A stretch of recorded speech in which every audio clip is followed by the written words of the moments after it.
Dans cette vidéo, nous abordons une étape importante qui en général conditionne la stratégie de vente.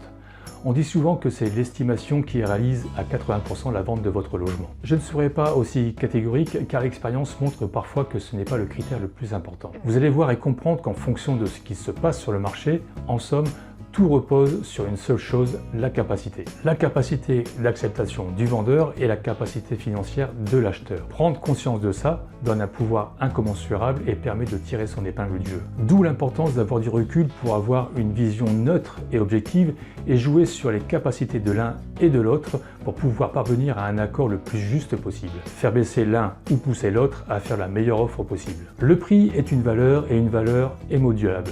Le marché est soumis à des règles et la première règle, c'est qu'il n'y a pas de règle fixe. L'immobilier, c'est surtout une marionnette à plusieurs cordes qui font avancer ou reculer la machine. Par exemple, la politique et les arrangements qui ont un impact sur le cadre de vie, l'insécurité ou la délinquance. Les banques qui facilitent ou durcissent l'obtention de crédit. La pression, le mensonge, le bluff de certains professionnels qui recherchent que le profit. La précarité, le chômage, c'est une réalité et je pourrais continuer comme ça toute la journée. En 8 ans d'accompagnement, j'ai connu des retournements de situation incroyables et j'ai surtout compris que la notion de marché ou de prix n'avait plus de sens et que tout dépendait de la vision du contexte concurrentiel et des différentes peurs que les vendeurs doivent gérer. Ne vous inquiétez pas, je vous explique tout ça maintenant. Alors, qu'est-ce que le meilleur prix de vente? Le meilleur prix de vente est celui qui va vous permettre d'obtenir un gain maximum tout en limitant le plus possible sa durée dans le temps. Vendre le plus cher possible.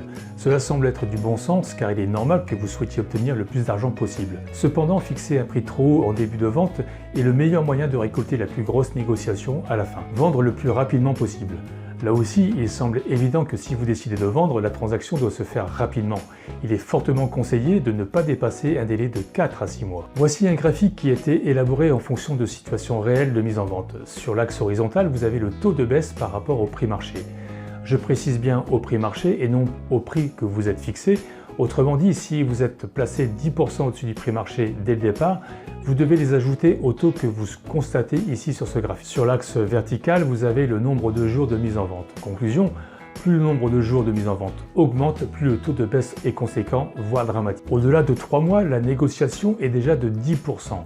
En prenant l'hypothèse où votre bien est placé 10% au-dessus du prix marché parce que vous avez décidé d'essayer à ce prix-là, la négociation pourra atteindre 20% par rapport à votre prix. Si vous le souhaitez, j'ai également réalisé une vidéo qui explique les raisons de ces négociations avec les acquéreurs. Pour synthétiser, vous devez avoir ce graphique en tête et surtout avoir un contrat moral avec vous-même pour réajuster rapidement votre prix si vous décidez de faire une tentative au-dessus du prix marché. Encore une fois, cette stratégie est réalisable à partir du moment où elle est cadrée, justifiée et suivie. Pour cela, vous devez avoir une approche multicritère, complémentaire et indissociable. Comme la tendance du prix marché local, les délais de mise en vente actuels, les caractéristiques de votre bien, la localisation, les centres d'intérêt, comment agissent les acheteurs au moment de la vente. Vous pouvez très bien réaliser une estimation en ligne. Plusieurs plateformes vous permettent aujourd'hui d'avoir une première idée car de plus en plus de données sont croisées.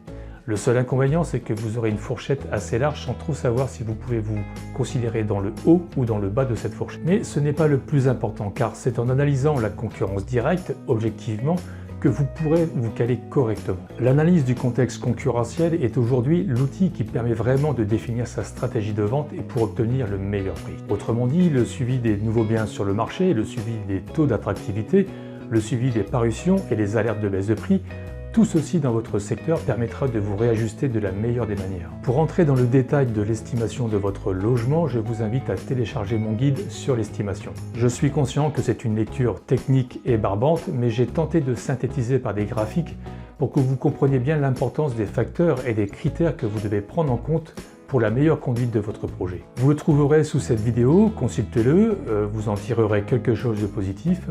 Je vous retrouve tout de suite pour la 3e étape, là aussi assez technique, mais hélas, personne ne peut y échapper. A tout de suite.